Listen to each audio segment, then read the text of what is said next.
Kembali di editorial Media Indonesia, pemirsa, dan saat ini kita telah terhubung dengan Koordinator Komite Pemilih Indonesia, Bapak Jerry Sumampau. Pak Jerry, selamat pagi. Selamat pagi, Mbak Ani. Pak Jerry, ini bagaimana Anda melihat DPT yang seharusnya sudah selesai, namun masih butuh waktu ternyata hingga 30 hari ke depan untuk mencapai DPT yang akurat, komprehensif, dan mutakhir. Padahal kita sudah melewati 4 pemilihan langsung dan lebih dari 1.400 pilkada. Kenapa masih sulit sekali begitu? Masalahnya di mana, Pak Jerry? Nah, ini justru yang harus kita tanya dari KPU ya.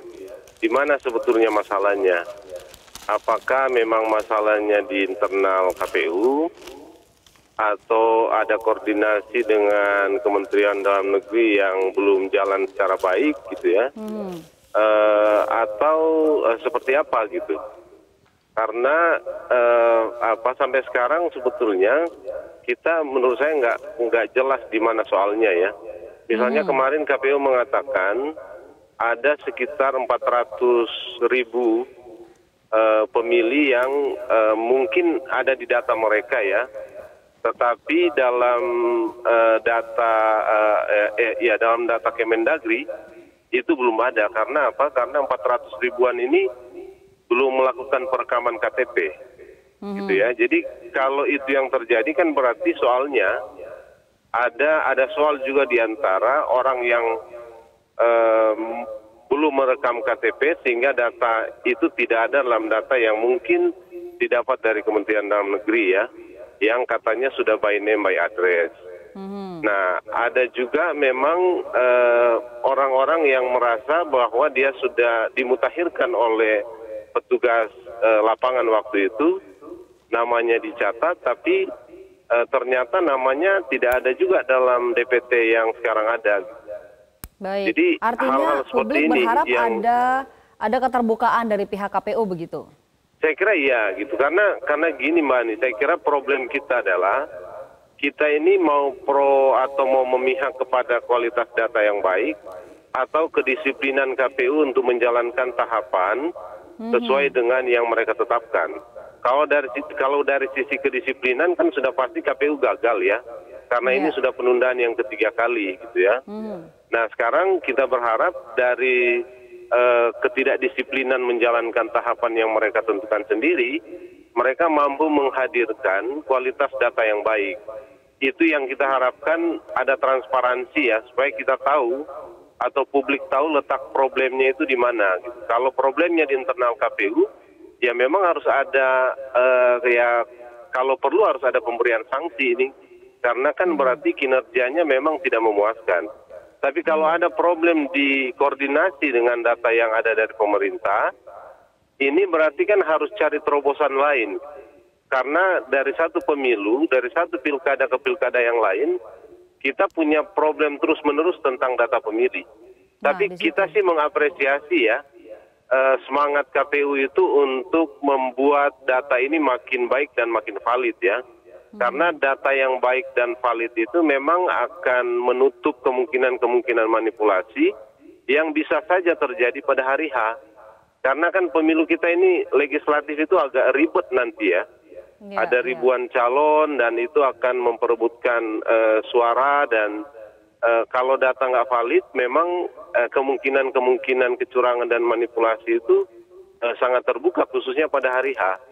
Baik, nah, Pak Jerry, kalau misalnya dari psikologi pemilih sendiri, setelah ada 3 kali pengunduran yang awalnya harusnya pada tanggal 5 September diundurkan jadi 16 September dan mundur lagi 60 hari jadi 15 November dan sekarang juga ternyata masih ada pengunduran yang keempat. Dari psikologi pemilih begitu, apakah ini akan jadi masalah yang besar?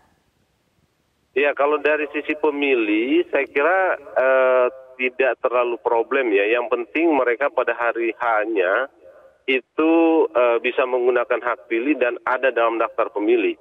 Yang repot itu kan kalau pada hari H mereka namanya tidak ada sehingga harus menggunakan KTP. Meskipun memang menggunakan KTP itu dibolehkan, tapi saya kira bagi sebagian besar pemilih itu nggak terlalu nyaman. Nah ini yang terjadi. Nah yang paling penting dari data ini kan akan ada pencetakan logistik gitu ya, dan mungkin akan digunakan untuk kepentingan-kepentingan lain oleh para peserta pemilu dan kandidat gitu ya, untuk menghitung sejauh mana mereka atau siapa-siapa saja yang bisa mereka dekati ya untuk mendapatkan dukungan gitu. Nah, kalau dari pemilih menurut saya yang harus dipastikan mereka terdaftar aja, dan pada beberapa hari menjelang hari H dia atau mereka akan mendapatkan undangan untuk datang memilih di TPS. Ya, Ini yang penting ya. Jadi memang masih cukup banyak waktu ya kalau kita lihat. Tapi yang paling penting bagi KPU ini kan DPT ini akan menjadi dasar bagi pencetakan logistik yang akan dimulai awal tahun depan.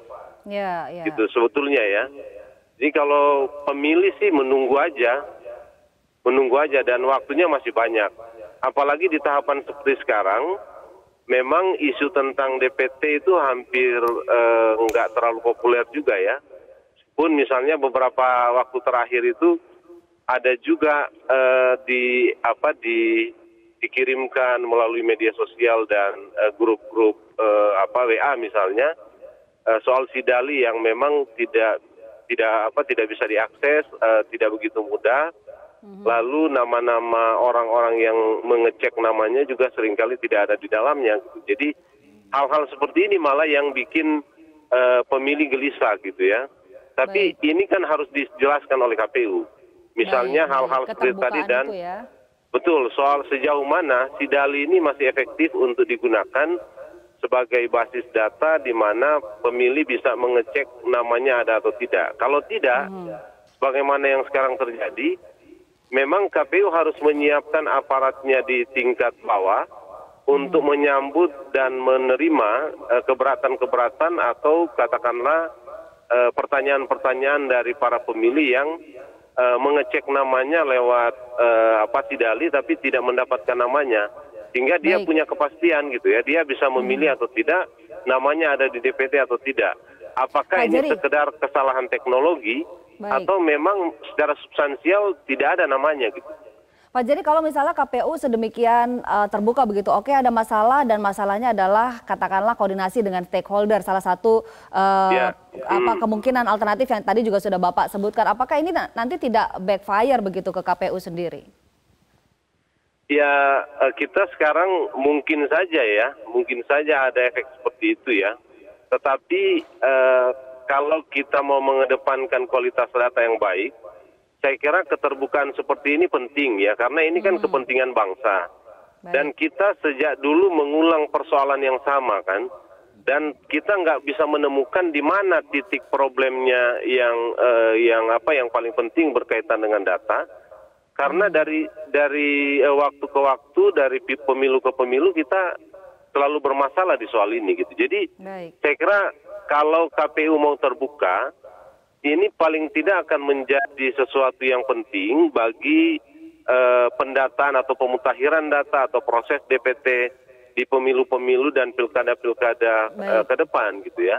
Kalau dia makin baik kan makin valid. Memang agak membingungkan kan, masa setiap kali pemilu, setiap kali pilkada kita bermasalah soal data. Sehingga data pemilih ini kan data pemilih tetap. Sudah dipelesetkan menjadi daftar permasalahan tetap gitu, karena sudah tetap kok nggak tetap-tetap kan gitu. Baik Pak Jerry Sumampo, Koordinator Komite Pemilih Indonesia, terima kasih banyak sudah bersama kami pagi hari ini. Pemirsa, Anda juga bisa ikut bergabung dalam diskusi kita pagi hari ini.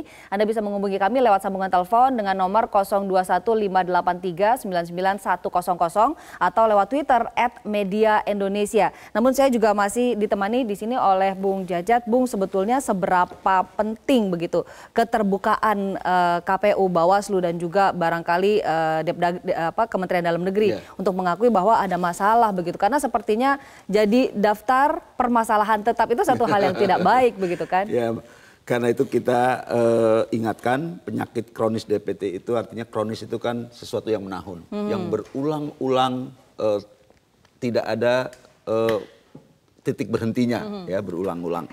Nah, ada dua hal saya kira. Yang pertama memang soal